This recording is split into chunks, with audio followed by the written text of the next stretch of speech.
بسم اللہ الرحمن الرحیم الحمد للہ رب العالمین وصلی اللہ علی محمد وآلہ الطاہرین ولعنۃ اللہ علی اعدائہم اجمعین الی قیام یوم الدین وقال سبحانہ وتعالی وللہ الاسماء الحسنى فادعوا بہا۔ خداوند تبارک و تعالیٰ کی صفات ثبوتیہ میں سے نویں صفت کی جسے ہم بیان کر رہے ہیں وہ ہے صدق۔ صدق صفت ہے، اور جب اللہ سبحانہ و تعالیٰ کو اس صفت سے متصف مانا جائے گا تو کہا جائے گا کہ اللہ سبحانہ و تعالیٰ صادق ہے۔ یہ ذہن میں رہے کہ اب جو ہم بیان کر رہے ہیں وہ مشہور صفات میں سے آخری ہے،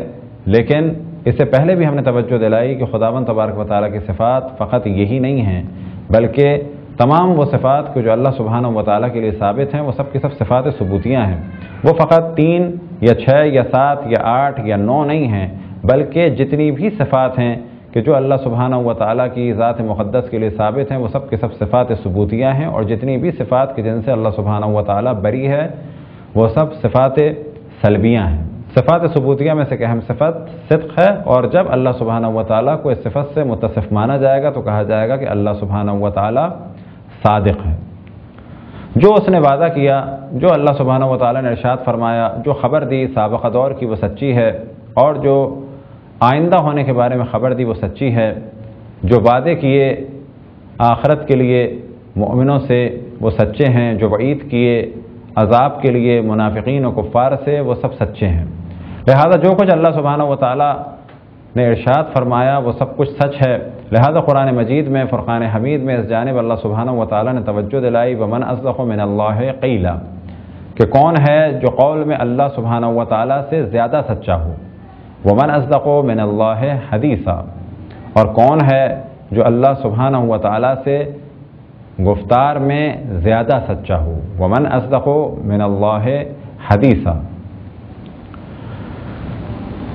علامہ ہلی نے اشاعرہ کے اوپر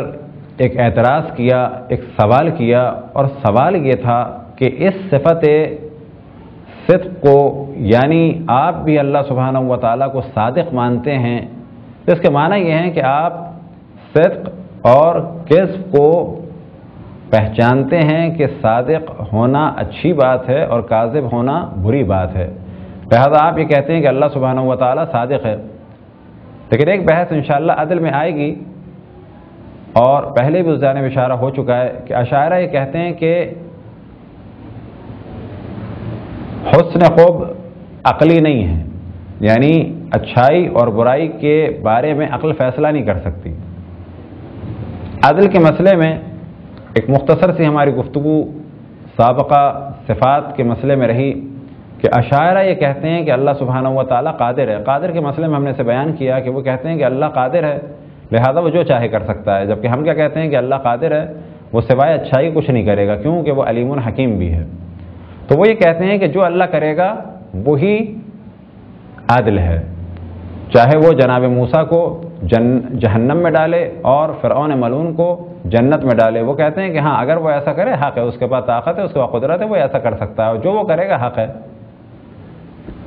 تو اسی نظریے کو علامہ ہلی ذہن میں رکھتے ہوئے اشاعرہ کے اوپر اعتراض کرتے ہیں اور ارشاد فرماتے ہیں کہ اگر ایسا ہے تو پھر آپ کو کہنا چاہیے جو بھی اللہ کہے وہ صدق ہے۔ صدق اور کذب حسن خوب عقلی سے اس کا تعلق ہے، اور جب آپ نے مان لیا کہ حسن خوب عقلی نہیں ہے تو آپ کہیں کہ جو بھی اللہ کہے وہ صدق ہے، نہ یہ کہ اللہ فقط سچ ہی کہتا ہے۔ لہذا ہمارا عقیدہ ہے کہ اللہ سبحانہ و تعالیٰ نے جو کچھ کہا وہ سچ کہا۔ اللہ سبحانہ و تعالیٰ کی صفت ہے صدق، اور اللہ سبحانہ و تعالیٰ کو اس صفت سے متصف کرنے کے بعد کہا جاتا ہے اس صفت سے، اور لہذا ہمارا یہ عقیدہ ہے کہ اللہ سبحانہ و تعالیٰ صادق ہے، کبھی بھی اس نے کسی بھی چیز میں کوئی غلط بیانی نہیں کی۔ صدق صفت ہے، اور جب اس سے اللہ سبحانہ و تعالیٰ کو متصف مانا جائے تو خود بخود مفہوم آئے گا کہ اللہ سبحانہ و تعالیٰ صادق ہے۔ خداوند تبارک و تعالیٰ سے دعا ہے کہ ہمیں اپنے رسول، اپنی حجتوں، خصوصاً امام زمان علیہ السلام کی معرفت اور اطاعت کی توفیق عطا فرمائے۔ وصلی اللہ علی محمد و آلہ الطاہرین۔